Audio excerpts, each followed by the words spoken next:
características de un programa de rehabilitación para personas geriátricas. Vamos a recordar un poco de la evolución de la población. En el Perú, por ejemplo, alrededor de los años 50, más o menos, esto era la pirámide poblacional. Teníamos una base ancha en lo que es niños, adolescentes, y conforme va pasando, digamos, los intervalos de edad, vamos encontrando de que las edades mayores casi eran muy mínimas, ¿no? Así fue evolucionando en los años 70, 90. Poco a poco esta base tan ancha en relación a la población adulta y adulta mayor se va haciendo diferente, ¿no? Se va incrementando más la población adulta, ¿no? La adulta, estos niños o adolescentes que estuvieron en este tiempo, en los años 90, pues son los adultos, ¿no? Ya en el año 2010, ya la población, con el control de la natalidad, se ha visto que la población infantil ha disminuido. Y llegando a ser una pirámide mucho más ancha en el centro, ¿no? No tan amplia en la base, sino más bien en el centro. Es decir, la edad adulta por los años 2030 es todavía es muy grande, ¿no? Esta población adulta va a ser el adulto mayor ya de acá a unos años. Entonces, vamos a tener un gran incremento de la población adulta mayor o población geriátrica. Entonces, esto tenemos que tener en cuenta para tomar las medidas de prevención y todo lo que se debe actuar en lo que es salud. En los países europeos, su pirámide poblacional, como ven, es una base ya más reducida y su población adulta es mucho mayor. Por eso es de que la adulta mayor es grande en los países europeos. ¿Y cómo se relaciona la población con discapacidad de acuerdo a la edad? Vamos a ver que los adultos mayores van a tener mucha mayor discapacidad en relación a los niños, ¿no? Esto se va a ir incrementando siempre con la edad y sobre todo es muy marcado la discapacidad a partir de los 80 años. O sea, casi cuando llegamos a los 80, de todas maneras vamos a tener en gran mayoría discapacidades, ¿no? Entonces, esto es importante tomar en cuenta para en salud tener los programas adaptados para poder atender a esa población. Vamos a definir algunos conceptos en cuanto a la evaluación de la persona con discapacidad, ¿no? En general, ¿no? Tenemos que evaluar en su esfera funcional, en su esfera mental y en la esfera social. En lo que es la gerontología, es la ciencia que estudia el envejecimiento, todos sus aspectos, biológicos, psicológicos, sociológicos. También tener en cuenta que este proceso de envejecimiento nos va a dar patologías que va a haber mayor prevalencia de estas patologías discapacitantes, ¿no? Va a aparecer lo que es el ACV, las patologías osteoarticulares, enfermedades crónicas de diferente índole, las degenerativas como el Parkinson, las sensoriales también se van a alterar la visión, la audición. Además se agrega otras patologías relacionadas a las demás, ¿no? Que son la incontinencia urinaria, la posibilidad de caídas, la inmovilidad por alguna patología de fondo, disfagias, la polifarmacia. ¿Qué vendría a ser el síndrome geriátrico? Es el conjunto de estos cuadros que son discapacitantes y se originan cuando se conjugan cada una de estas enfermedades que son prevalentes en esta edad. Y la rehabilitación geriátrica es la que va a actuar acá, ¿no? Vamos a tomar un conjunto de medidas médicas en todo su ámbito, ¿no? No solamente médicas clínicas, sino sociales, educativas, profesionales, para tratar de restituir en este paciente con discapacidad mayor funcionalidad, mayor independencia posible. En la esfera funcional, es la capacidad para que nosotros podamos realizar nuestras actividades habituales y mantener nuestra independencia. Lo normal, lo que nosotros hacemos cuando somos niños, ¿no? De repente solamente nos dedicamos a estudiar o de repente algún trabajo de la casa, es de acuerdo a lo que nos corresponde hacer según nuestra edad, ¿no? Y ya el adulto, el joven, bueno, ya sale ya a la calle, de repente sus actividades sociales también, ¿no? Tiene una necesidad también de divertirse, de salir de viajes, paseos, caminatas, ¿no? Es lo normal que uno hace. Y las actividades de la casa, ¿no? Como simplemente cocinar o de repente comer, bañarnos, ¿no? Todas estas son actividades que normalmente nosotros realizamos y la complejidad de estas actividades va a depender de nuestra edad. Cuando somos adultos, pues vamos a tener que hacer labores, ¿no? Trabajo laboral. Las actividades laborales que dependiendo del trabajo que realizan va a requerir ciertas destrezas, ¿no? De repente un cirujano o de repente un electricista que tiene que pues manipular objetos, treparse, ¿no? Entonces, cada vez va a ser más compleja según la actividad que uno realiza, ¿no? Entonces, por eso las actividades nosotros la dividimos en actividades básicas. Las básicas de la vida diaria es lo que nos permite subsistir. ¿Qué realizamos para poder vivir? Por lo menos lo mínimo, pues es poder alimentarnos, poder vestirnos, ¿no? Cambiarnos de ropa, vestirnos y nuestro aseo personal, ¿no? Bañarnos, utilizar los servicios higiénicos. Entonces, estas son actividades básicas. Es lo mínimo que una persona debería realizar. Ya después vienen las actividades instrumentales, ¿no? Cuando queremos, por ejemplo, cocinar, utilizamos instrumentos como un cuchillo, una cocina, manipulamos una licuadora, ¿no? Entonces ya hacemos una actividad un poquito más compleja que son las instrumentales, ¿no? Las actividades ya más avanzadas son cuando nosotros hacemos actividades sociales, ¿no? Salimos, tenemos que tomar un carro o manejar. Las recreativas, ¿no? Requieren mayor complejidad de digamos, de destreza en lo que respecta a nuestros movimientos corporales, a la capacidad respiratoria, a la capacidad manual, ¿no? Para hacer deporte, ¿no? De repente hacemos un ejercicio físico intenso, entonces ya requiere una actividad más avanzada. Entonces, la esfera funcional se divide en actividades desde básicas hasta avanzadas. En la esfera mental corresponde a lo que es la esfera cognitiva, la afectiva, ¿no? Si esta se afecta, bueno, vamos a tener la ansiedad o depresión, por ejemplo, ¿no? Estos factores influyen en la participación y en la rehabilitación. Por eso es importante tener evaluado y ver que esta parte esté funcionando bien, ¿no? La esfera mental, porque si no la rehabilitación o la capacidad de participación de la persona no va a ser la más óptima si es que esto está alterado. Y la esfera social es conocer la relación con su entorno.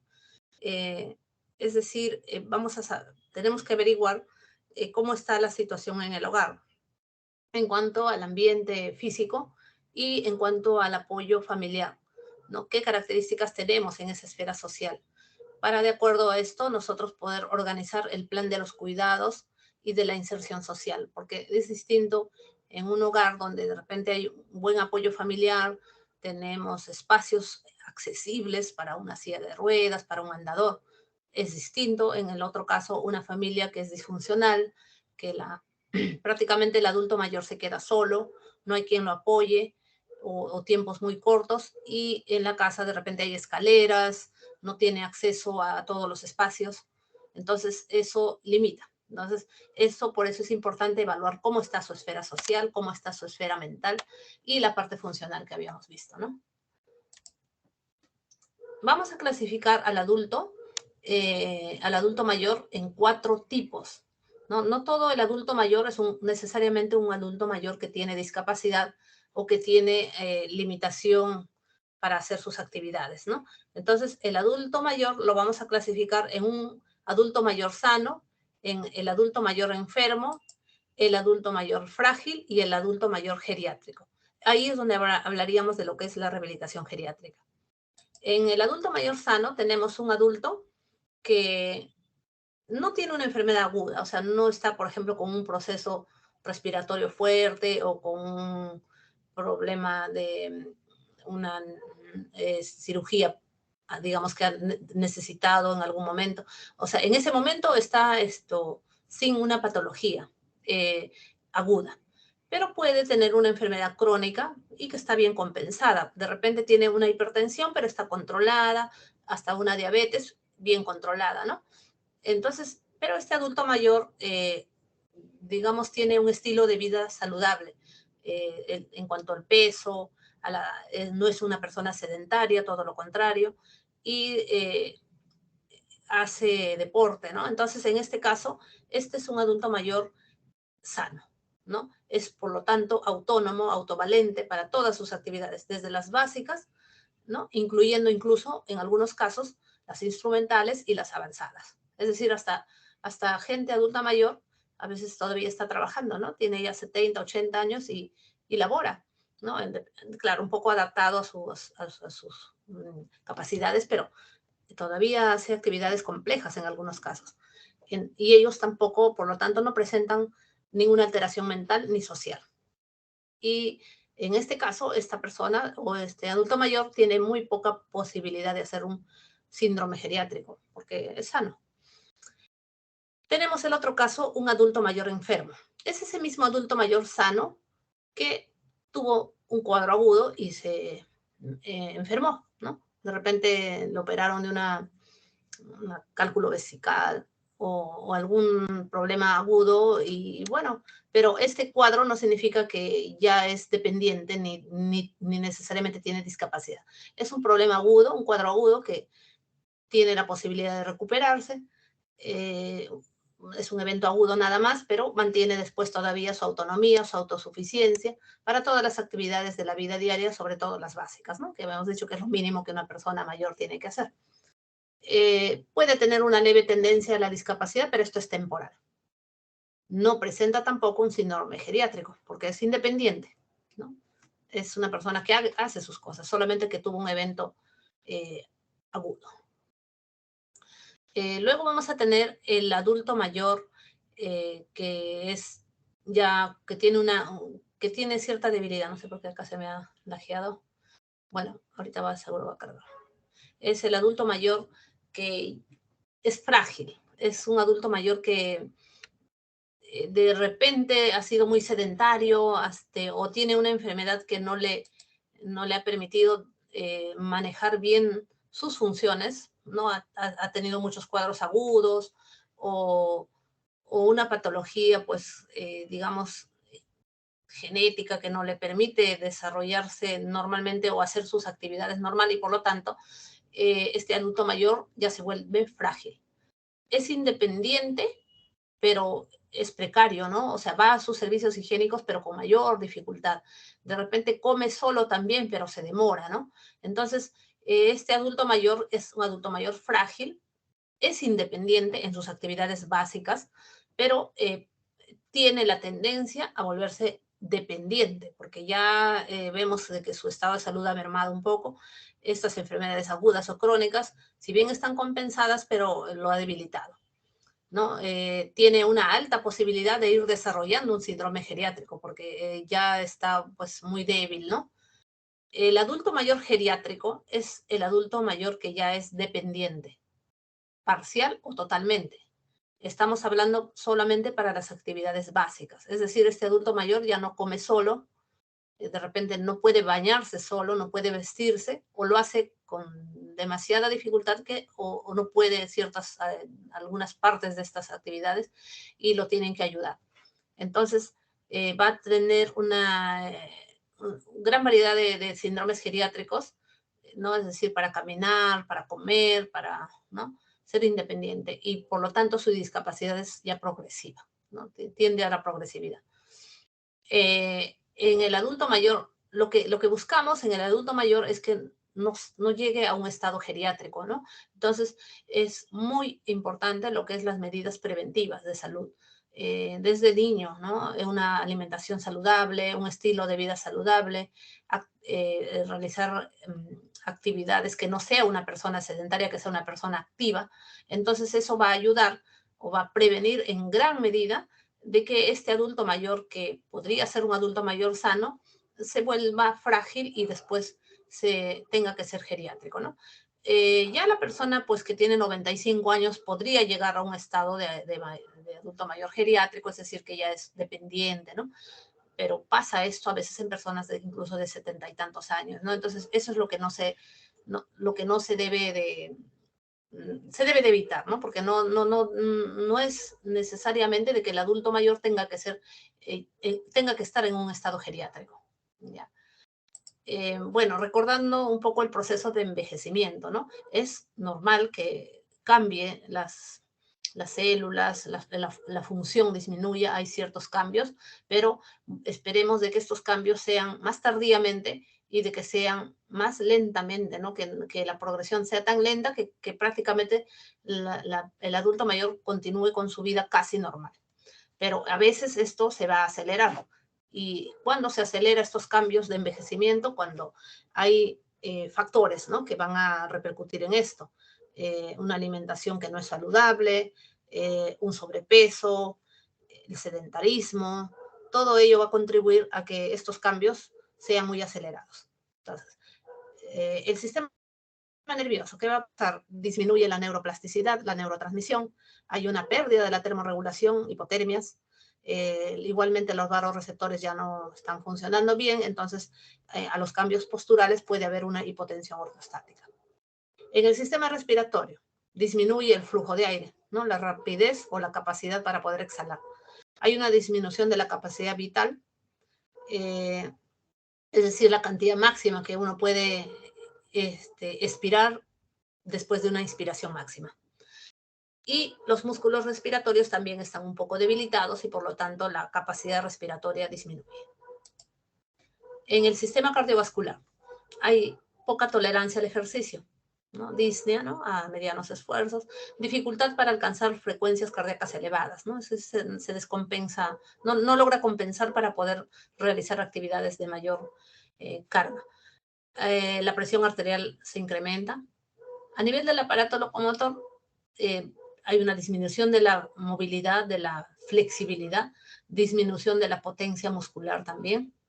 Y en el área psicosocial, lo que vamos a ver es que hay depresión, ansiedad, pérdida de autonomía, aislamiento social. Entonces, va a haber cambios a nivel de distintas estructuras y órganos. Me centro en lo que es los cambios fisiológicos en el sistema osteoarticular. ¿Por qué? Porque dependiendo de la capacidad de nuestro sistema osteoarticular, vamos a poder lograr tener una mejor funcionalidad cardiorrespiratoria. ¿Por qué? Porque si es que este sistema osteoarticular está alterado y no nos permite una buena movilidad, una buena flexibilidad, generalmente vamos a tender a ser más sedentarios por la incapacidad de poder movernos y entonces todo el resto de sistemas se altera. ¿Ya? ¿Y cuándo empieza este cambio fisiológico normal de disminución de la capacidad de movilidad en el sistema osteoarticular? Empieza a partir de los 30 años. Cuando nos preguntamos a qué edad empieza a qué edad empieza el envejecimiento, es a partir de los 30 años, ¿no? Entonces, pero es lento, ¿no? Se va perdiendo muy lentamente la masa ósea, ¿no?, del hueso trabecular. Incluso, esta pérdida de masa ósea ya a los 80 años se ha perdido en un 30%, ¿no? ¿Por qué? Porque disminuye la capacidad osteoblástica y aumenta la capacidad osteoclástica, ¿no? Entonces empieza a aparecer la osteoporosis. También, y parte importante, son los cambios bioquímicos que va a haber en la síntesis del colágeno, ¿no? Entonces el tejido conectivo, ¿y qué es lo que en dónde tenemos tejido conectivo? En nuestros ligamentos, en nuestros tendones, ¿no? Este tejido conectivo, en la piel también, ¿no?, va a perder esa elasticidad y flexibilidad del que tenemos de joven. Entonces se va perdiendo paulatinamente y entonces hablamos de lo que es el envejecimiento del aparato locomotor. Entonces, ¿qué va a suceder en los ligamentos y tendones? Disminuye la resistencia y la fortaleza. Hay una mayor probabilidad de daño. A nivel articular, vamos a encontrar que, por lo tanto, una disminución del movimiento articular, va a haber menor elasticidad, la superficie se pone fina y friable y, por lo tanto, lo que vamos a tener una mayor posibilidad por aumento de fragilidad para producir desgarros en los ligamentos, ¿no?, en los tendones, sobre todo, ¿no? El líquido sinovial es menos viscoso, hay fibrosis en la membrana sinovial. Esto, obviamente, cuando todavía estamos entre los 30 y 50 años, no es tan marcado. Conforme va pasando los años, esto se va haciendo en mayor medida y va a repercutir en la capacidad de la persona de moverse, la movilidad. Se va a acelerar este proceso cuando hay sedentarismo, cuando no movilizamos las articulaciones y, por lo tanto, esto va a repercutir también en la posibilidad de mejorar nuestro sistema cardiorrespiratorio. Esa limitación o rigidez que se va a ir presentando va a afectar las características de la marcha. Entonces, el adulto mayor cuando camina, su postura tiene una tendencia al encorvamiento, es decir, hay cierta flexión, ¿no? La cabeza está hacia adelante, el tronco está un poco flexionado en cifosis, las caderas y las rodillas están también un poco flexionaditas. Los pasos son más cortos, porque busca tener un mayor ancho de paso, para tener una mayor base de sustentación. Y el largo del paso también es más cortito, porque busca estabilidad. La marcha también es más lenta, ¿no? La velocidad, porque hay reflejos que ya están enlentecidos, los movimientos son más lentos, la agilidad disminuye, la coordinación y el equilibrio. Hay una reducción también de la flexión plantar y dorsiflexión del tobillo, reduciendo la extensión de la cadera, hay una debilidad muscular y rigidez de los tejidos articulares y periarticulares. Todo esto conlleva a la persona que va a tener un mayor riesgo de caídas. A nivel fisiológico, fisiológicamente también va a haber cambios en las funciones superiores. A nivel intelectual hay una disminución de este rendimiento. El proceso de manipulación de nueva información se ha perdido esa habilidad. Hay una disminución de la capacidad verbal, disminuye el vocabulario, aumentan los errores semánticos, hay una prosodia anormal. La memoria disminuye, la capacidad de memoria, disminuye la capacidad de tener un nuevo aprendizaje, la atención, la concentración también está alterada. Cambios en la personalidad, se vuelven más tercos, son más rígidos en sus pensamientos y de repente inseguros también. Entonces, esta inmovilidad es lo que nosotros reconocemos como síndrome geriátrico, porque cuando dejamos de movernos, por factores, ¿no? De repente de envejecimiento del tejido osteoarticular, no tenemos la capacidad de pararnos, agacharnos, inclinarnos, esa fuerza física ha disminuido. Entonces, no va a poder vestirse de repente, no va a poder bañarse porque no tiene fuerza, no tiene estabilidad. Entonces, eso va a generar, en cierto modo, una dependencia. Y se va haciendo cada vez mayor permanente, se va haciendo ya de carácter permanente, que puede ser en relación a la edad, o sea, ya una edad muy avanzada, o la edad no es tan avanzada, tiene 70 y tantos años, sin embargo, de fondo tiene enfermedades o tiene discapacidad que le va a llevar a tener esta disminución de la movilidad. A una pierde, ¿no? Se pierde la autonomía, tanto física, mental, intelectual, porque de repente ya no tiene buena memoria, entonces tiene que ir acompañado de alguien porque puede perderse, ¿no? La capacidad intelectual también se disminuye y la física, ¿no? La capacidad de movernos. Por lo tanto, va a precisar que otra persona esté atento, ¿no? Para poder ayudarle, sobre todo en realizar si puede realizar las actividades básicas de la vida diaria, es decir, comer, vestirse y poder asearse, entonces digamos que no es tan dependiente, pero si es que ni estas actividades las puede realizar, entonces va a necesitar de todas maneras la ayuda de otra persona. Y si agregado a esto ya tiene una discapacidad, ¿no? Por las mismas patologías que se van a presentar en esta edad, entonces vamos a requerir el apoyo para que tenga cierta autonomía personal. O sea, de todas maneras va a necesitar cierto apoyo. Lo conocemos como un síndrome de inmovilidad, ¿no? Y las causas pues van a ser todos estos cambios que hemos hablado, los cambios fisiológicos del envejecimiento, todas las enfermedades que están relacionadas a la edad, sea cardiorrespiratorias, sea neurológicas o musculoesqueléticas. Y los problemas de salud frecuentes que tenemos son lo de polifarmacia y el síndrome postcaída. Entonces, vamos a tener causas sociales y ambientales que van a influir sobre todo en los problemas de la salud, que son las barreras arquitectónicas. Vamos a necesitar productos de apoyo o no tienen los productos de apoyo y la falta de motivación.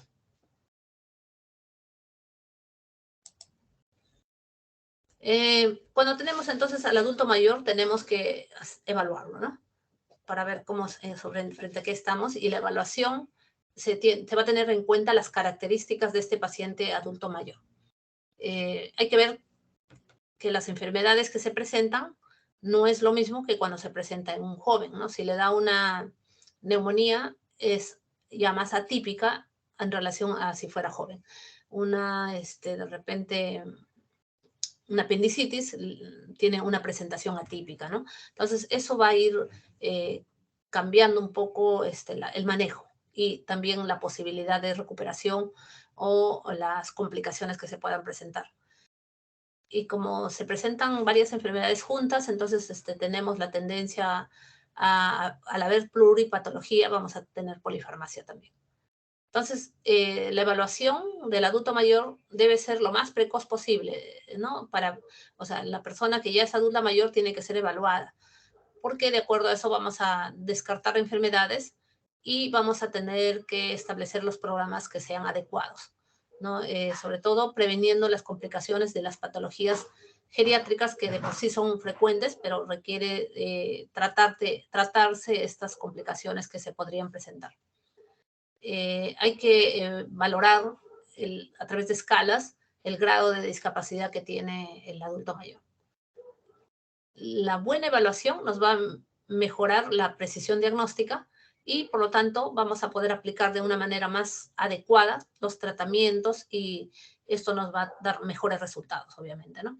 Las dimensiones de la evaluación, ¿no? Tiene que incluir de todas maneras la esfera clínica, pero no es solamente la parte clínica, sino también hay que ver el aspecto psicológico, social, nutricional y cognitivo. Existen muchas escalas para evaluar al síndrome geriátrico o al paciente que es geriátrico, desde más simples, básicas, hasta algunas que evalúan de manera más completa, ¿no?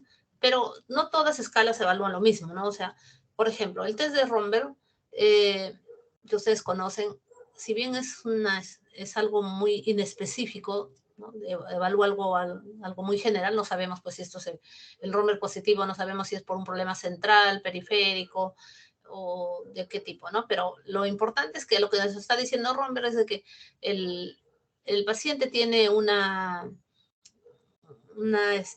incapacidad de poder mantener el equilibrio. Entonces, algo está mal, ¿no? Si sale un Romberg positivo, y ya tenemos que investigar qué es lo que está ocurriendo ahí, ¿no? Entonces, esto se le pide que 10 segundos con los ojos cerrados. Vamos a ver, también se le evalúa con los ojos abiertos y con los ojos cerrados, para un poco diferenciar si el problema es por el sistema vestibular o el visual también está afectando, ¿no? Entonces, aquí la prueba de Romberg es para ver el equilibrio. El test de apoyo monopodal también es sencillo, se le pide al paciente que se pare en un solo pie. Una prueba tan simple y sin embargo nos informa mucho, ¿no? De cómo está pudiendo controlar su equilibrio. ¿Por qué necesitamos ver el apoyo monopodal? Y se le pide que se quede 5 segundos, ¿no? Por lo menos de pie en un solo pie. Porque estos 5 segundos son necesarios porque cuando nosotros subimos unas escaleras o damos un paso, más o menos el tiempo, sobre todo al subir escaleras, más o menos 5 segundos nos pisamos en un pie solamente para dar el otro paso, ¿no? Entonces, si no logra este tiempo, en menos de 5 segundos ya tiende a caerse, quiere decir que tiene incapacidad de subir escaleras o de de pasar los desniveles. El Time Up and Go, que es una prueba de marcha, y la velocidad de la marcha, también nos evalúa cuánto de capacidad tengo para poder caminar sin riesgo de caerme. El índice dinámico de la marcha también nos mide la capacidad de caminar en distintas condiciones sin caernos. El índice, todas ellas, tanto el test de Romberg, el test de apoyo monopodal, el Up and Go y el índice dinámico de la marcha, estos 4 primeros tests, de alguna manera nos van a predecir el riesgo de caída, ¿no? Porque si tiene ya un Romberg positivo, el riesgo de caída ya está presente. El apoyo monopodal también, porque quiere decir que no tiene buen equilibrio, por eso 5 segundos y antes de 5 segundos ya tiende a caer el otro pie.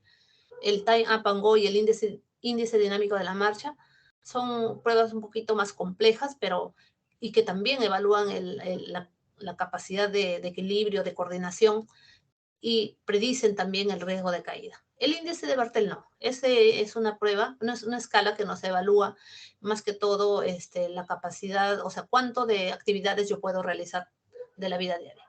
Vamos a ver, el apoyo monopodal y de Romberg, si ustedes lo entienden muy bien, vamos a ver el test de Time Up and Go.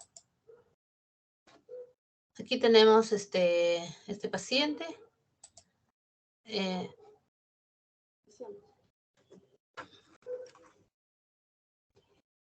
Se le pide que camine 3 metros, un obstáculo, regresa, gira el obstáculo y regresa y se vuelve a sentar.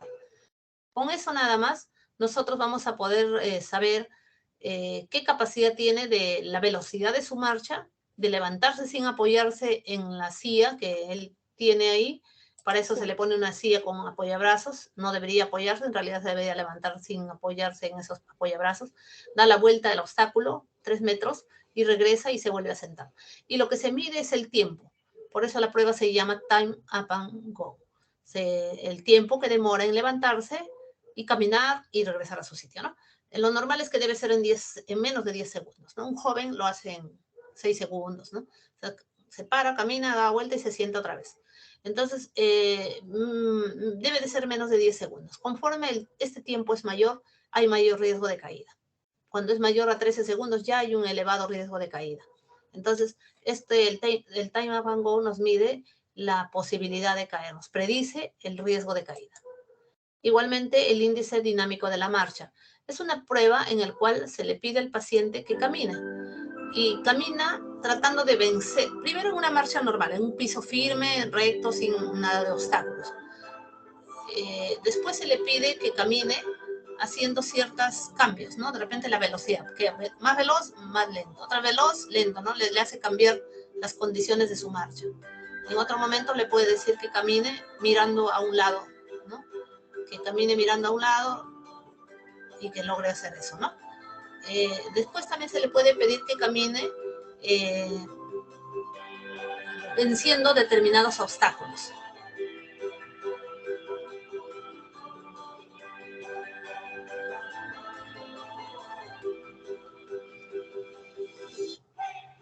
Acá, por ejemplo, le pide que camine mirando el techo, mirando el piso, mirando el techo. Son distintas condiciones.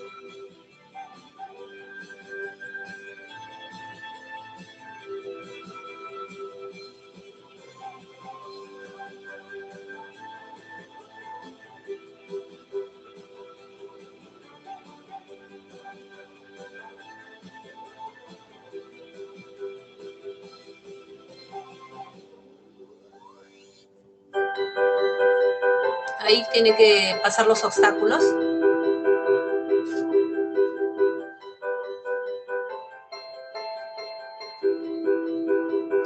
Otra forma de pasar los obstáculos, haciendo...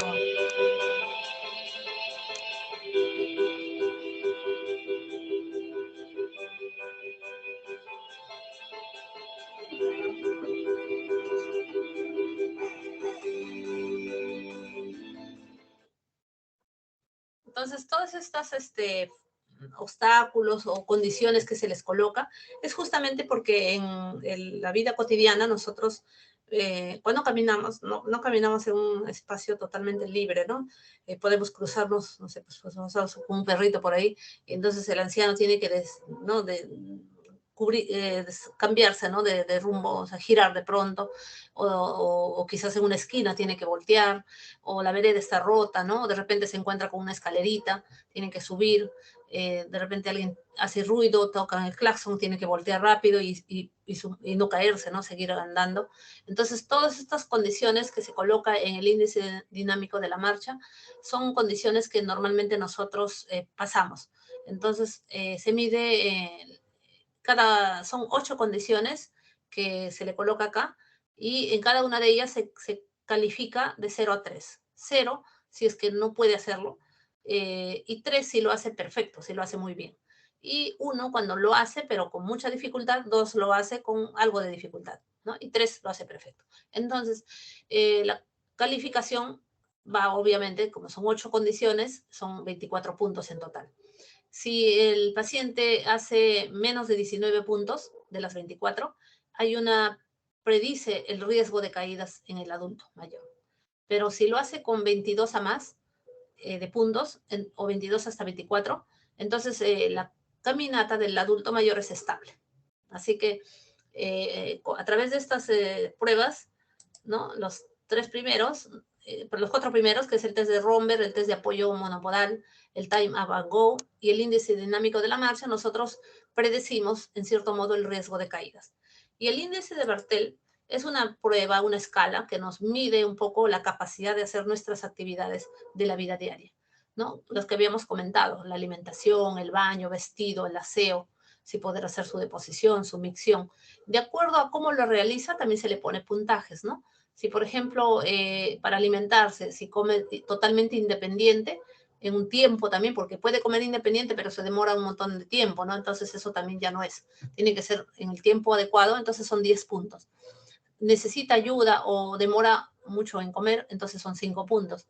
Y si es dependiente, es decir, necesita que otra persona lo alimente, entonces 0 puntos. Y así cada una de las actividades se va calificando en puntaje según su capacidad de hacerlo de manera independiente. Entonces, al final vamos a tener 100 puntos si lo logra hacer totalmente solo. Sería de independiente completo, ¿no? Si son 100 puntos. Si logra mayor de 60 puntos, hay una dependencia, pero es una dependencia leve. Entre 40 y 55 puntos, una dependencia moderada, de 20 a 35 grave, y si tiene menos de 20 puntos, es una dependencia total. Entonces, la escala de Bartel nos ayuda a calificar en qué medidas la persona es independiente o no. Por lo tanto, estaríamos diciendo si el paciente adulto mayor está en un estado geriátrico, porque habíamos dicho que es un estado geriátrico cuando la persona ya no tiene la capacidad de ser independiente, por lo menos en las actividades básicas de la vida diaria. Cuando ya tenemos entonces un paciente geriátrico, vamos a establecer objetivos del tratamiento rehabilitador. Primeramente tenemos que conocer cuál es su grado funcional que tiene, ¿no? El remanente, ¿no? Si, por ejemplo, ha tenido un proceso de ACV, algún traumatismo, pero totalmente no ha quedado, digamos, sin poder hacer ninguna actividad, ¿no? Hay algunas cosas que sí va a poder hacer. De repente, no, ya ha perdido la capacidad intelectual, ¿no? De razonamiento, pero de repente sí camina, ¿no? Entonces, y es independiente para algunas cosas, pero en el otro se confunde, no está tan alerta. Entonces, o al revés, de repente está bien lúcido, atento, ¿no? Que no ha tenido ningún problema a nivel mental, pero digamos su capacidad física se ha perdido, ¿no? Por alguna patología. Entonces, por eso es importante ver cuál es el compromiso funcional y cuál es el remanente, ¿no? ¿Qué es lo que le queda? Porque en rehabilitación lo que trabajamos generalmente es con el remanente. No es que lo vamos a modificar alguna patología que ya es permanente, ¿no? Ya no vamos a poder revertir eso, pero sí hay que buscar cuál es la funcionalidad remanente que tiene y con ella trabajamos. Entonces vamos a trabajar lo más precoz posible porque queremos evitar complicaciones. El resultado final de la rehabilitación, de ello va a depender la calidad de vida que se logre y o lo contrario, que cause mayor discapacidad. Entonces, como en toda patología, lo primero es la prevención, ¿no? Hay que tratar de preservar la función de todas las esferas, funcional, cognitivo y social. El otro objetivo es descubrir, ¿no? Si hay algún problema que es tratable. Por ejemplo, de repente tiene una diabetes y no se ha detectado, ¿no? Entonces es importante por eso todo un chequeo, porque hay que detectar todas las patologías que son tratables para tratarlos a tiempo, ¿no? Y prevenir todas las complicaciones o intercurrencias de que pueda haber. el tratamiento se va a establecer según las necesidades de cada paciente, ¿no? O sea, el programa de rehabilitación no es algo así ya un protocolizado. Eso va a depender de cada paciente, ¿no? Qué capacidades tiene y según sus necesidades también, porque de repente hay pacientes que todavía pueden hacer ciertas actividades, incluso laborales, ¿no? Eh, ya, ya es adulto mayor, pero necesita tener un ingreso. Entonces yo tengo que evaluar qué necesidad tiene el paciente. Entonces se le puede, si todavía tiene posibilidades, hacer ciertas labores y que le permita venderlas, ¿no? De repente y tener todavía su ingreso, ¿no? Entonces es de acuerdo a cada paciente, según sus necesidades. Si tiene ya alguna enfermedad, vamos a tratar de compensar esas secuelas, hay que optimizar todas sus funciones remanentes, tratar de disminuir que se esté hospitalizando. Buscamos, ¿no?, la reintegración en la sociedad, ¿no? No queremos que esté un paciente adulto mayor aislado, solo, y más bien queremos que la familia participe activamente, no solamente en su casa, sino también le busque darle la oportunidad de que tenga actividades recreativas, incluso laborales, mejorando su calidad de vida del paciente y incluye al grupo familiar, porque al mejorar la calidad de vida del paciente, también el grupo familiar se va a sentir mejor, ¿no? Hay que buscar qué recursos tiene el paciente y su entorno sociofamiliar. O sea, hay cosas que se puede rescatar, ¿no? De repente tiene una vecina que le puede dar el apoyo, de repente tiene por ahí algún sobrino que vive solo y que pues que se podría venir a vivir con la abuelita, ¿no? Entonces hay que buscar qué recursos tenemos para poder darle el apoyo necesario al paciente. El programa de rehabilitación, entonces, cuando ya tenemos el diagnóstico, recién podemos hacer la rehabilitación. El diagnóstico no es solamente clínico, como les repito, sino hay que hacer un diagnóstico de su entorno social, un diagnóstico de su capacidad mental, todos los aspectos que incluye para poder hacer una evaluación integral del paciente. Buscamos que los problemas y complicaciones más comunes, como por ejemplo el paciente esté con dolor, contracturas musculares o atrofia por desuso, tengamos que tenerlo claro qué es lo que tiene para, de acuerdo a eso, establecer los objetivos. ¿Qué problemas tiene? ¿Qué complicaciones ya hay, ¿no? El objetivo de la rehabilitación es mantener el mayor tiempo posible la independencia funcional. Es decir, que pueda realizar sus cosas solo, aunque sea las básicas. Si puede las instrumentales, mejor, ¿no?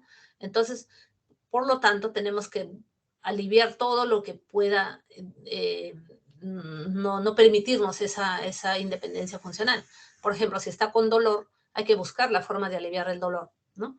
Si tiene alguna funcionalidad que se ha perdido, hay que tratar de mantener o restablecer esa funcionalidad, ¿no? Si hay la fuerza y la movilidad, hay que hacer pues terapias, ¿no? Kinesioterapia, el uso de las prótesis, si tiene una amputación por ahí, de repente alguna ortesis, ¿no? Como un bastón que le pueda permitir caminar, porque de repente no tiene fuerza en una pierna, pero la podemos compensar con un bastón.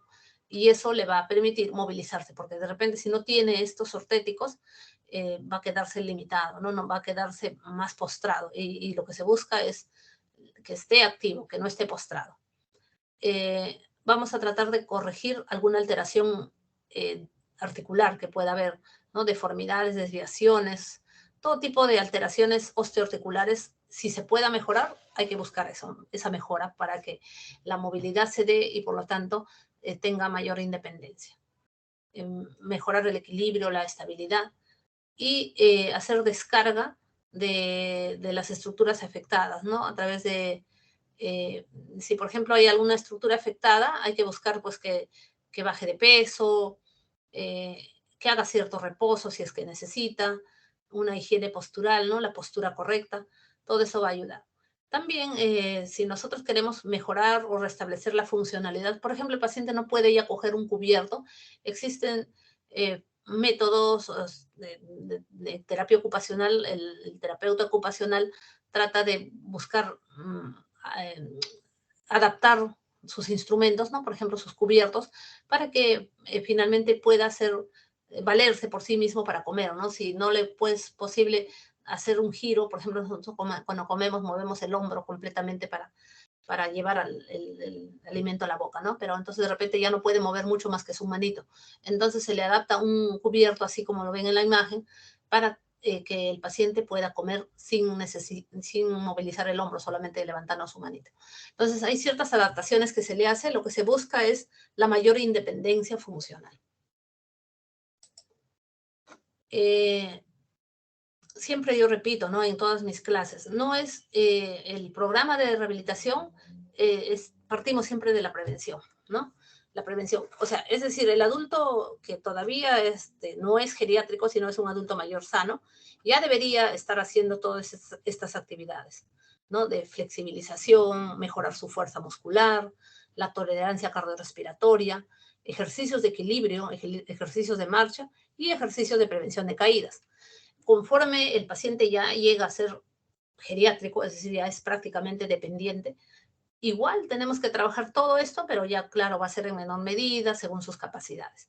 Pero según la capacidad que el paciente pueda tener, se le debería trabajar desde ya todos estos tipos de ejercicios para que no llegue a ser un paciente geriátrico, sino más bien llegue a ser un paciente de repente no sano, pero por lo menos digamos, bastante independiente, ¿no? Lo que no se quiere es que el paciente llegue al estado de dependencia. Entonces, este tipo de ejercicios son sencillos. Si es que está todavía muy independiente, lo puede hacer casi solo, pero si es que está debilitado, ¿no? De repente, así como habíamos visto, el adulto mayor frágil, también puede hacer, pero ya adaptamos, ¿no? Este tipo de ejercicios con el apoyo de un terapeuta, de alguna enfermera o algún familiar, o se le da más seguridad para que igualmente siga haciendo este tipo de ejercicios, ¿no? De estiramiento, de flexibilidad y de fuerza. Entonces, todos los ejercicios se pueden hacer, pero en el adulto generalmente ya lo que se indica más que todo es estos tres tipos. De resistencia, bueno, acá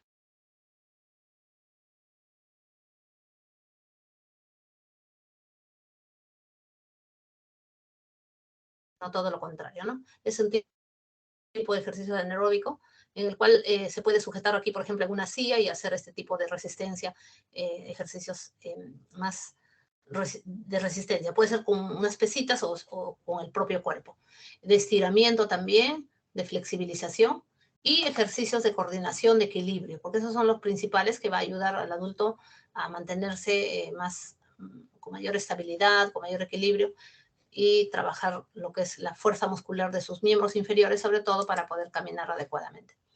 Entonces, porque todos los ejercicios, desde que sea, si es que ya es totalmente dependiente, por lo menos ya, en esos casos incluso, de manera pasiva, el terapeuta le va movilizando, pero al final siempre buscamos movilizar. Cuando más movilizamos a la persona, vamos a mejorar su calidad de vida, mejorar su estado de salud. Entonces, el ejercicio físico va a ayudar a mejorar la flexibilización, mejora los rangos articulares, porque a veces ya hay disminución del rango articular, la fuerza muscular, el tono, la resistencia, la descalcificación ósea también, ¿no? Porque ustedes saben que a mayor tono muscular, mayor fuerza muscular, el hueso tiene un estímulo para poder mejorar su osificación. Cuando ese músculo está con sarcopenia o está hipotrófico, entonces el hueso no tiene estímulo y se empieza a descalcificar de manera más acelerada. El ejercicio también va a incrementar nuestra capacidad respiratoria de oxigenación de la sangre. El equilibrio y la coordinación mejoran con el ejercicio. El flujo cerebral sanguíneo también, y por lo tanto previene incluso o mejora los problemas mentales, no solamente psiquiátricos, digamos, por depresión o por ansiedad, sino también la capacidad intelectual, la capacidad de aprendizaje, ¿no? Puede mejorar al tener un mayor flujo cerebral. Y previene la formación de coágulos trombóticos y por lo tanto enfermedades cardiovasculares. Hay en el YouTube una serie de modelos, ¿no? Yo he elegido esto. No hay digamos que todos los modelos que existen o ejemplos que hay tienen sus partes que me gusta, que son interesantes porque mueve muchas articulaciones, pero hay veces en que falta algunas partes, ¿no? Pero este es uno de los que he encontrado que está bastante completo y quiero que lo miren y me gustaría que lo hagan, ¿no? Si están ahí sentaditos, porque es importante, porque ustedes van a poder después dar las pautas a los pacientes, ¿no? Y cuando lo hacen, entonces no se van a olvidar. Entonces, si están ahí sentaditos en su silla, se acomodan y hagan este ejercicio. Es sencillito, cortito, y para que el adulto mayor en casa lo pueda hacer siempre. Si está todavía, de repente tienen ahí la mamá o los abuelita, no sé qué tiene, pues 60, 70 años, que todavía está joven, mayor razón, que ya si nunca ha hecho igual, no debe ser, ya debe empezar. Y si es ya más activa, pues qué bien, ¿no? Y si es un adulto que ya está todavía, ya está un poquito más debilitado, digamos que no está haciendo, es muy sedentario, podemos motivarlo a que vaya empezando. No todo este tutorial, pero de repente algunas partes, poco a poco, hasta que ya lo haga tal completo como está acá. A ver, les invito a que lo realicen en su casa. Boca del estómago. Otra mano en el pecho. Tomaremos aire por la nariz y botaremos por la boca. 1, 2, 3. Tomamos aire por la nariz. Inflando la guatita y se mueve la mano de abajo. Y después botamos por la boca. En una respiración lenta y profunda. Tomamos aire por la nariz y botamos por la boca. Siempre reteniendo un poquito el aire en el pecho. Tomamos aire por la nariz y botamos por la boca. Empezaremos con los ejercicios de cuello, mirando hacia la derecha. 1, 2. Ahí, por ejemplo, yo lo haría más lento, ¿no? Una persona mayor, más despacito ese movimiento, no así tan rápido como lo hace. 6, 7, 8, 9, 10. Ahora de arriba hacia abajo. Ahí, abajo. 1, 2, 3, 4, 5, 6, 7, 8, 9, 10. Ahora inclinaremos el cuello hacia la derecha, llevando la oreja al hombro. 1, 2, 3, 4, 5, 6, 7, 8, 9, 10. Empezaremos con los ejercicios de hombro. La mano derecha en la nuca. Y cambiamos con la mano izquierda. Vamos. 1, 2, 3, 4, 5, 6, 7, 8, 9 y 10. Ahora empezaremos con los ejercicios de brazos. Ponemos... Ya.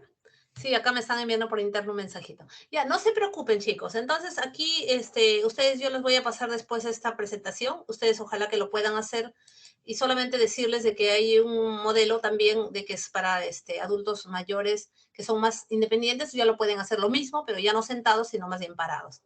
¿Ya? Y también hay diferentes ejercicios de estimulación cognitiva que ustedes lo pueden encontrar en el internet y le pueden dar las pautas a sus familiares, a sus pacientes, ¿no? Entonces, en sí las recomendaciones es lo mismo, ¿no? Tratar de mantener esta capacidad de fuerza muscular porque va a mejorar todos los factores de lo que hemos hablado, ¿no?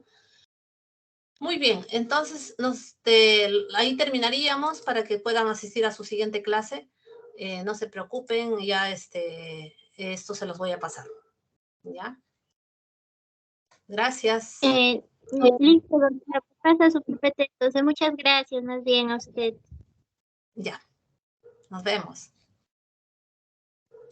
Gracias, doctora. Ya, nos vemos. Chao.